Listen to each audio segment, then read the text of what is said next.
Adam Maness, and you're listening to the You'll Hear It podcast, daily jazz advice coming at you.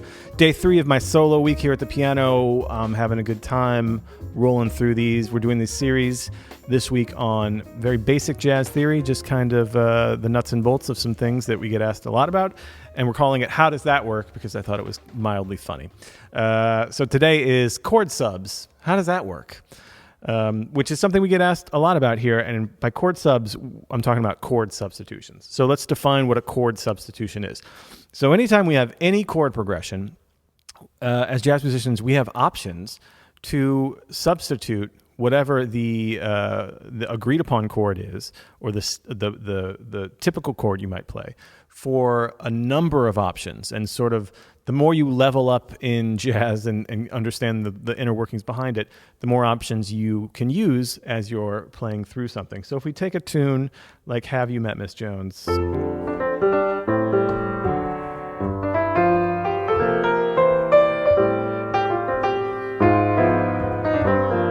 Right, so in those first 4 bars, we can apply a number of substitutions to almost any of those chords. But we'll start.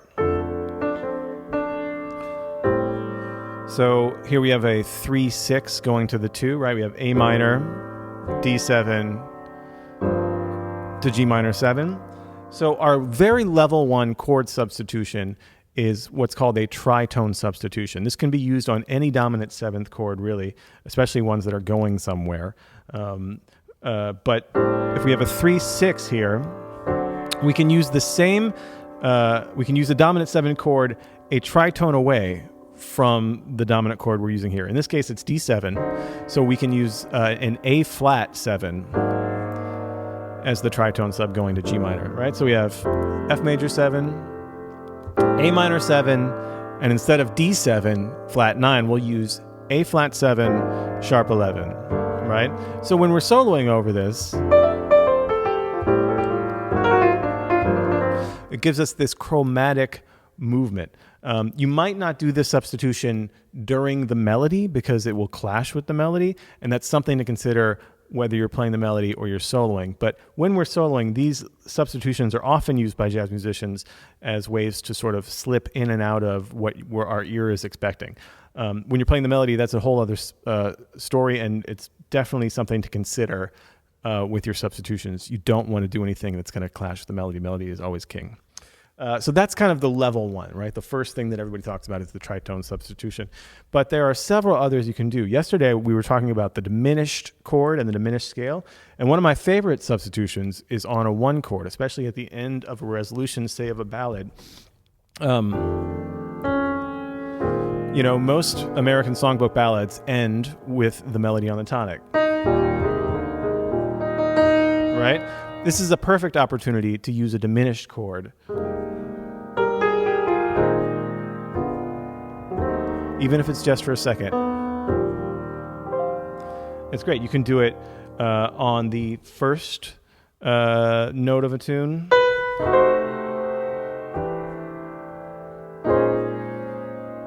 What's New is done quite often like that. Put a diminished 7th chord in place of a major chord, essentially, especially if the melody note is a 6th. And you can do this as you're blowing, too.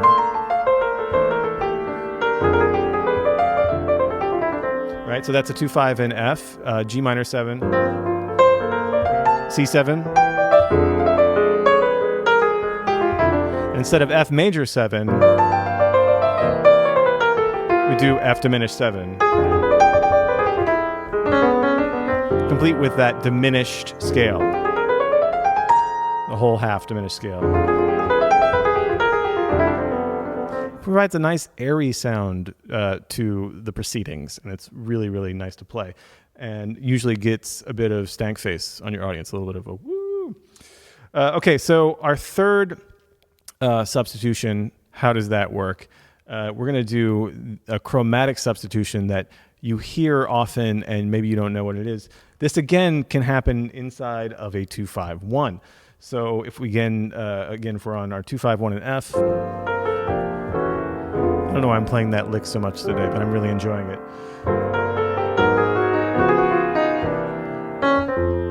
it's a variation of a tritone sub. We go G minor, and instead of playing a full bar of G minor, we do 2 beats, and then we do 2 beats of A flat minor. We go up a half step, and then we do 2 beats of D flat 7, like we're doing a 2-5, A flat minor 7 to D flat 7, and then slide down to the C7 that we would have gone to, right? So you're extending, you're still doing G minor 7 and C7 within the space of 2 bars. 1, 2, 3, 4, 2, 2, 3, 4, 1, 2, 3, 4. But we're adding this sort of half step slip in there. 1, 2, 3, 4, 1, 2, 3, 4. This is especially fun to superimpose upon a 2-5-1.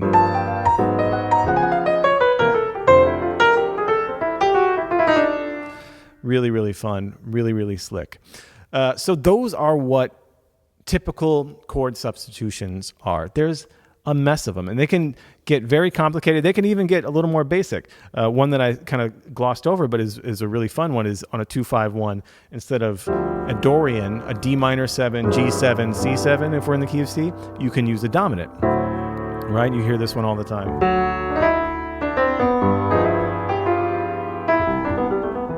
Very, very basic, but can be incredibly effective.